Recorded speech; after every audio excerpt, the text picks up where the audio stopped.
మాజీ సర్పంచ్ల పెండింగ్ బిల్లులను రాష్ట్ర ప్రభుత్వం వెంటనే విడుదల చేయాలని తెలంగాణ మాజీ సర్పంచ్ల సంఘం రాష్ట్ర జేఏసీ కార్యదర్శి బొడ్డు నరసింహులు యాదవ్ డిమాండ్ చేశారు. గ్రామాల అభివృద్ధి కోసం అప్పులు చేసి పనులు చేసినా వాటికి సంబంధించిన బిల్లులను చెల్లించక మాజీ సర్పంచ్లను రాష్ట్ర ప్రభుత్వం పట్టించుకోకపోవడం హేయమైన చర్య అన్నారు. సిద్దిపేట జిల్లా తోగుట మండల కేంద్రంలో బీజేపీ మండలాధ్యక్షుడు మాజీ సర్పంచ్ చిక్కుడు చంద్రంతో కలిసి మీడియాతో మాట్లాడారు.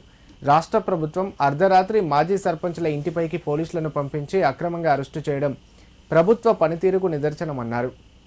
రాష్ట్రంలో గ్రామ పంచాయతీలో అభివృద్ధి పనులు చేసి దేశానికి ఆదర్శంగా గ్రామ పంచాయతీలుగా తీర్చిదిద్దిన తమకు అరెస్టులే మిగిలాయని ఆవేదన వ్యక్తం చేశారు. ప్రజాప్రభుత్వంలో కక్ష సాధింపు చర్యలు ఎందుకని ప్రశ్నించారు. ఇప్పటికైనా రాష్ట్ర ప్రభుత్వం స్పందించి పెండింగ్ బిల్లులను విడుదల చేయాలని, లేని పక్షంలో పెద్ద ఎత్తున ఆందోళన చేపడతామని హెచ్చరించారు. మీరు నిజంగా ప్రభుత్వం నిజంగా మీకు చిత్తశుద్ధి ఉంటే, నిజంగా మీరు పాలన ప్రజల కోసం చేస్తుంటే ఈరోజు మేము చేసిన పనులకు బిల్లులు కానీ వెంటనే చెల్లించాలి. అసలు వాస్తవంగా గత 2 సంవత్సరాల నుంచి మీ అధికారంలో మీకు వచ్చి నుండి మీరు ప్రతిపక్షంలో ఉన్నప్పుడు సర్పంచ్లకు ఏం చెప్పారు? నేను ప్రభుత్వంలోకి రాగానే మీ బిల్లులు వెంటనే చెల్లిస్తా అని చెప్పారు. ఆ మాట తప్పి ఈరోజు మేము బిల్లులు అడుగుతుంటే మమ్మల్ని అక్రమ అరెస్టులు చేస్తున్నారు. నిజంగా మీరు చెప్పిన మాటలకు, మీరు ఆ రోజు చెప్పిన మాటలకు ఈరోజు చేసిన శాస్త్రాలకు నిజంగా ప్రజలు తగిన బుద్ధి చెప్తారు. మీకు త్వరలో స్థానిక సంస్థల్లో నిజంగా ఖచ్చితంగా తగిన గుణపాఠం చెప్తారు.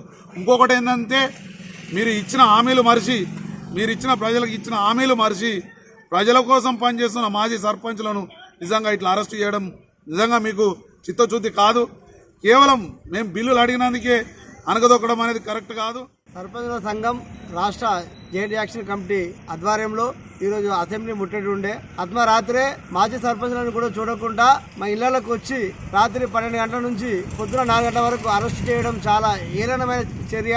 మేము బిల్లులు రాక గత 40 నెలల నుండి, అంటే గత ప్రభుత్వం 20 నెలలు, ఈ ప్రభుత్వం ఒక 2 సంవత్సరాలు, సుమారు ఒక 40 నెలల నుంచి మాకు బిల్లులు పెండింగ్ ఉన్నది. మేము అనేక సార్లు ధర్నాలు చేసినాం, విజ్ఞప్తి చేసినాం, ఎన్నోసార్లు కూడా ప్రెస్ మీట్లు పెట్టి మేము తెలియజేసినాం. ఈరోజు గ్రామాల్లో ఉండే శ్మశాన వాటిక కట్టినాం, డంపింగ్ షెడ్లు కట్టినాం, ట్రాక్టర్లు తెచ్చినాం, అనేక కార్యక్రమాలు మేము చేపట్టినాం. ఇవాళ మేము ఎంతో అందంగా మేము అభివృద్ధి చేస్తే మా గ్రామాలకు ఇలా మీరు మాకు ఇచ్చినది ఘనత కాంగ్రెస్ ప్రభుత్వం అరెస్టులా అని మేము అడుగుతున్నాము.